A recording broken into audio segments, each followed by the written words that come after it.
Hello दोस्तों, good morning to everyone and welcome to कुरान coaching centre. चलिए हम लोग ये 10th क्लास का जो चैप्टर नंबर 6 चल रहा है उसमें त्रिभुज के बारे में हम लोग ये जो भी समरूपता का सिद्धांत था वो हम लोग काफ़ी इजीली कवर कर लिए। तो जिन विद्यार्थियों ने अभी तक वो नहीं देखे उसको आप लोग देख लीजिएगा। और आज इसी को हम लोग आगे बढ़ाते हुए पढ़ेंगे। इसमें थेल्स प्रमेय और थेल्स प्रमेय में जो ग्रीक गणितज्ञ थे थेल्स ने वो क्या सिद्धांत दिए उसी के बारे में पढ़ते हैं। तो चलिए हेडिंग डालते हैं, थेल्स प्रमेय। थेल्स प्रमेय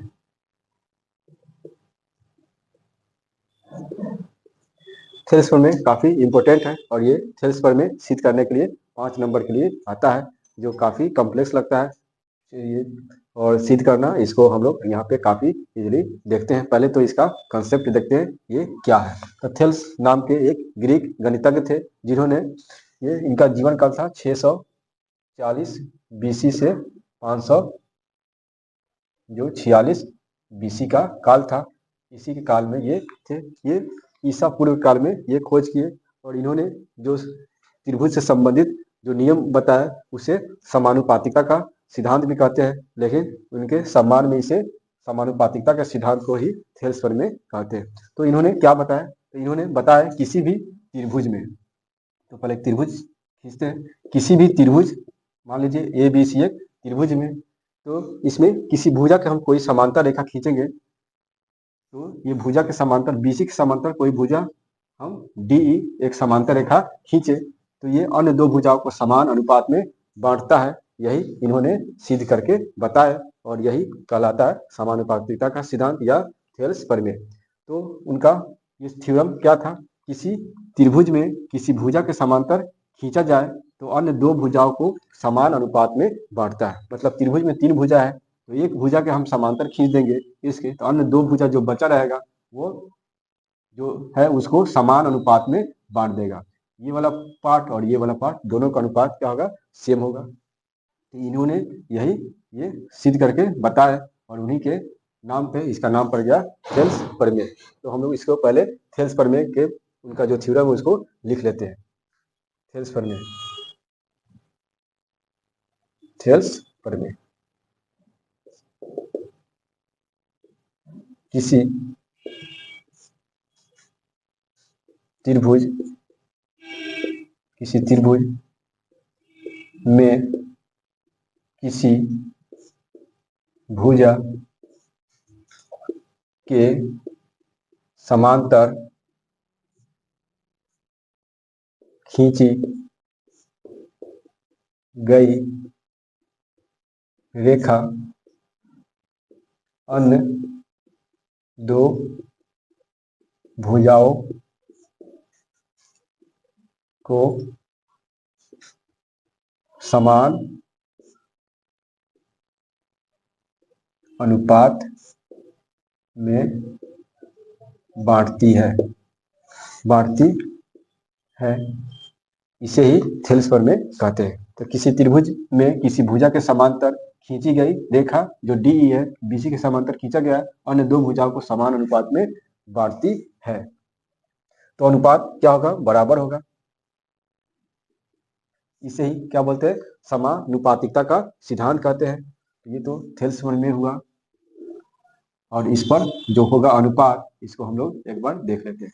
तो जो ये डी समांतर है बीसी का, तो अनुपात में क्योंकि चलिए इसमें देख लेते हैं अनुपात पहले। तो त्रिभुज ए बी सी में, त्रिभुज ए बी सी में क्या है, डीई, अगर डीई समांतर होगा बीसी के तो क्या होगा, थेल्स प्रमेय के अनुसार जो डी इसके समांतर खींचा जाएगा अन्य दो भुजा बचा ए बी और ए सी को समान अनुपात में काटता है। तो डी समांतर बी सी, इसलिए पहला अनुपात बराबर होगा। बहुत सारे अनुपात बन सकता है, तो पहला ए डी बटा डी बी।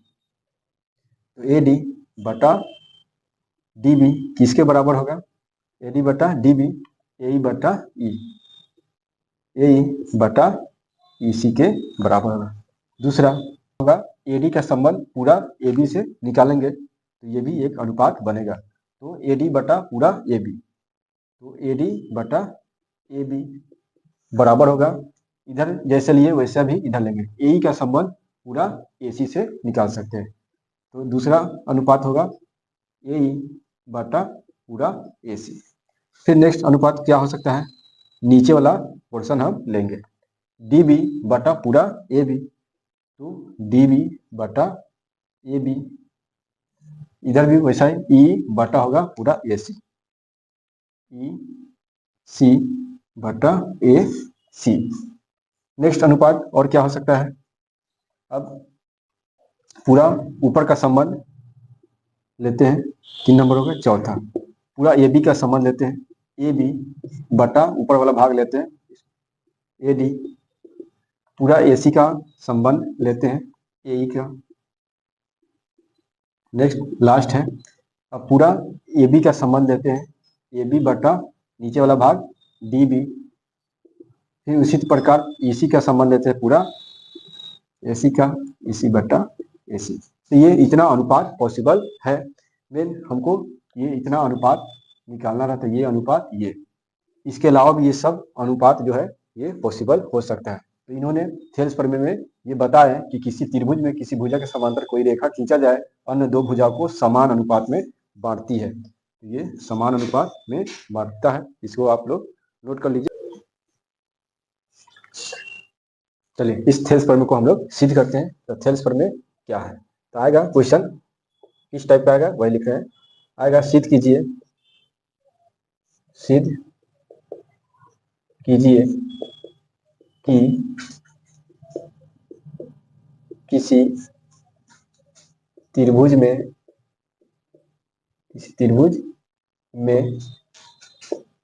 किसी भुजा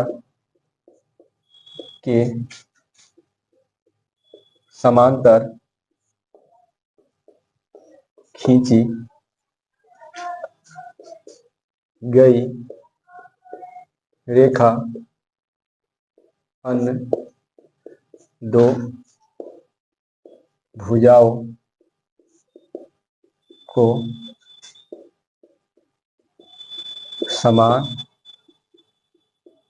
अनुपात में बांटती है। यही हमको सिद्ध करना है कि किसी भी त्रिभुज में किसी भुजा के समांतर अगर कोई रेखा खींचा जाए तो वह अन्य दो भुजाओं को समान अनुपात में बांटता है। तो ये हम लोग पहले सिद्ध करने के लिए एक त्रिभुज को ड्रॉ करेंगे, मान लेंगे ए बी और सी वह त्रिभुज है जिसमें एक रेखा समांतर खींचा गया डी और ई, तो डी ई समांतर है बी सी का। तो इसको सिद्ध करने के लिए पहले इसका परिचय देंगे, क्या सिद्ध करना है, क्या रचना की है और क्या प्रमाण है, उस आधार पर हम लोग सिद्ध करेंगे। तो इसको सिद्ध करने के लिए सबसे पहले इसका इंट्रोडक्शन देंगे, त्रिभुज के बारे में लिखेंगे, माना कि ए बी सी एक त्रिभुज है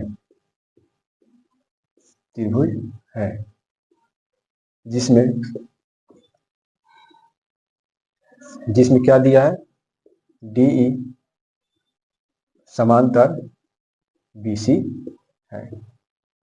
ये तो इंट्रोडक्शन है, इतना दिया हुआ है, इसलिए अब हमको क्या सिद्ध करना है उसको लिखते हैं। इसलिए सिद्ध करना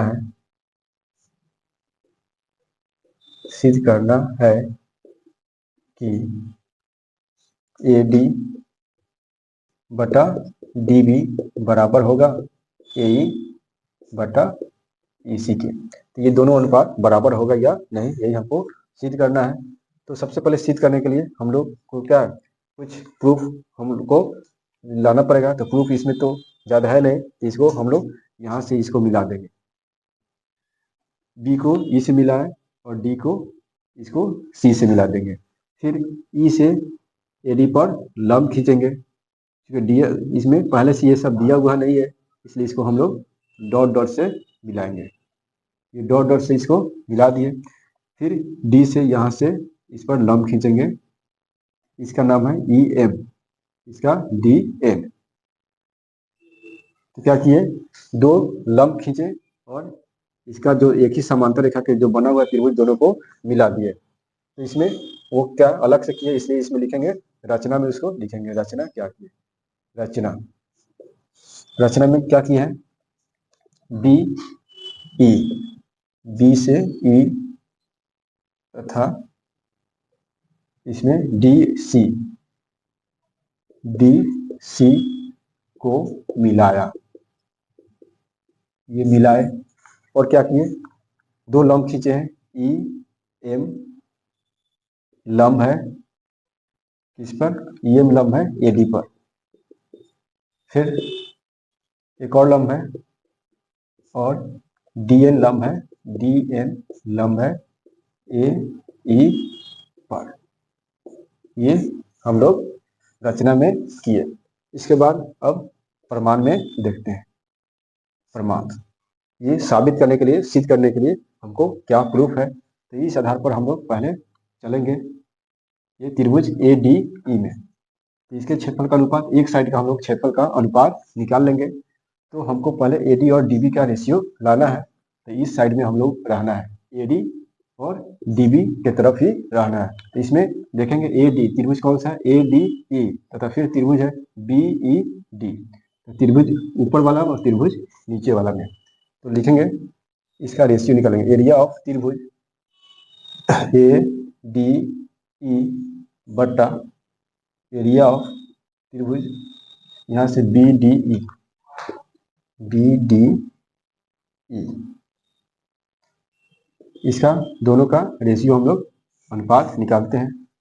त्रिभुज इसका क्षेत्रफल होता है 1/2 इंटू इसका बेस क्या है, यहाँ से यहाँ तक ये बेस है और इसी बेस पर ये लंब है। तो 1/2 गुना आधार होता है। आधार का मतलब होगा ए डी, ऊंचाई का मतलब ई से लेके एम तक, ई एम। ऊपर वाला त्रिभुज का क्षेत्रफल ऊपर लिख दिए, नीचे वाला त्रिभुज का क्षेत्रफल होगा फिर 1/2 आधार। आधार इसमें कहाँ से कहाँ तक, यहाँ से डी से लेके बी तक, तो डी बी बटा ऊंचाई क्या हो गया, ऊंचाई इस त्रिभुज का ऊंचाई यही सेम हो जाएगा ई एम। तो कौन क्रॉस होगा, इससे ये क्रॉस हुआ और ये कैंसिल हो गया। इस प्रकार दोनों त्रिभुज का अनुपात निकला, त्रिभुज ए डी ई बट्टा एरिया ऑफ त्रिभुज बी डी ई। क्या बचा, ए डी बटा डी बी, ये समीकरण 1। तो एक साइड का हम लोग का अनुपात निकल गया ए डी बटा डी बी, समीकरण 1। सेम इसी प्रकार से हम लोग दूसरे साइड में जाएंगे, ए और इसी का, मतलब इसका ए और इसी का। इसको आसानी से आप लोग थोड़ा सा ध्यान दीजिएगा तो काफ़ी इजीली हम लोग समझ जाएंगे। काफ़ी ट्रिकी वे में बताया जा रहा है। तो ये एक साइड का निकल गया, और फिर दूसरे साइड में हम लोग जाएंगे तो पुनः त्रिभुज उधर का त्रिभुज का अनुपात निकाल लेंगे, क्षेत्रफल का निकल जाएगा। तो फिर से लिखेंगे पुनः त्रिभुज, इसमें ए डी ई पुनः त्रिभुज, चलो इसका क्षेत्रफल निकाल, एरिया ऑफ त्रिभुज ए डी ई बट्टा एरिया ऑफ त्रिभुज, अब इधर आएंगे ई डी सी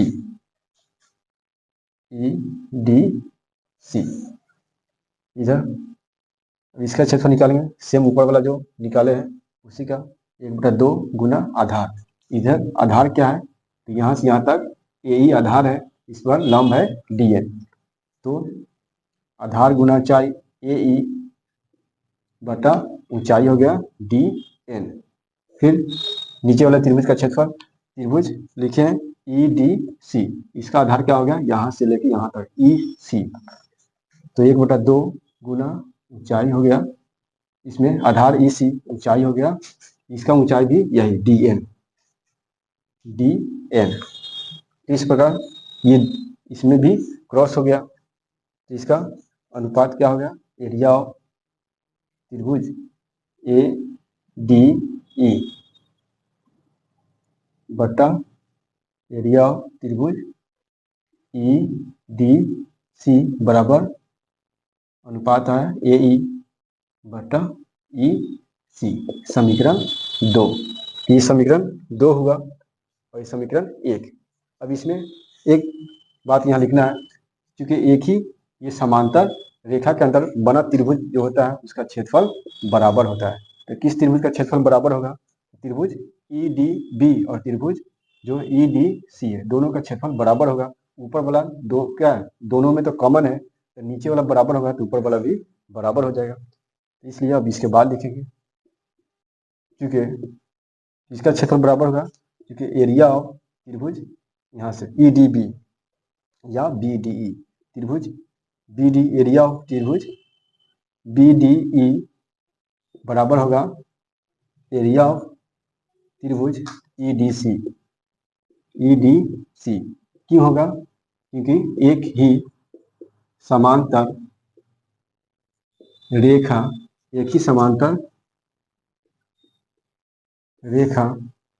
के अंदर बना त्रिभुज है। एक ही समांतर रेखा के अंदर बना त्रिभुज है, इसलिए दोनों त्रिभुज का क्षेत्रफल क्या होगा? बराबर होगा। ये बात जब बराबर हो जाएगा, ऊपर वाला का भी क्षेत्रफल क्या हो गया? बराबर हो जाएगा। इसको लिखेंगे समीकरण 1 और समीकरण 2 से। जब इधर का क्षेत्रफल, दोनों का क्षेत्रफल इधर बराबर हो गया, तो इस साइड वाला भी क्या होगा? बराबर हो जाएगा। ये और ये दोनों रेशियो क्या हुआ? अब आपस में बराबर हो गया। इसलिए लिखेंगे समीकरण 1 बराबर होगा समीकरण 2। इस इधर वाला अनुपात क्या होगा? दोनों का रेशियो बराबर होगा। एरिया ऑफ त्रिभुज ADE बटा एरिया ऑफ त्रिभुज क्या है? BDE बराबर होगा समीकरण 2 में एरिया ऑफ त्रिभुज ADE, ऊपर वाला तो सेम है, नीचे है एरिया ऑफ त्रिभुज EDC, त्रिभुज EDC दोनों आपस में बराबर है, इसलिए इसका अनुपात कितना है? AD बटा DB। AD बटा DB बराबर हो जाएगा ये AE बटा क्या है? EC। इस प्रकार क्या है? ये काफ़ी इजी और ट्रिकी वे में प्रूव कर लिए, और इस प्रकार ये हम लोग 5 नंबर कंप्लीट कर सकते हैं। एक बार ये रिवीजन कर लेंगे तो ये हमेशा के लिए याद हो जाएगा। Okay, thank you for watching video. फिर नेक्स्ट क्लास में मिलते हैं। Thank you.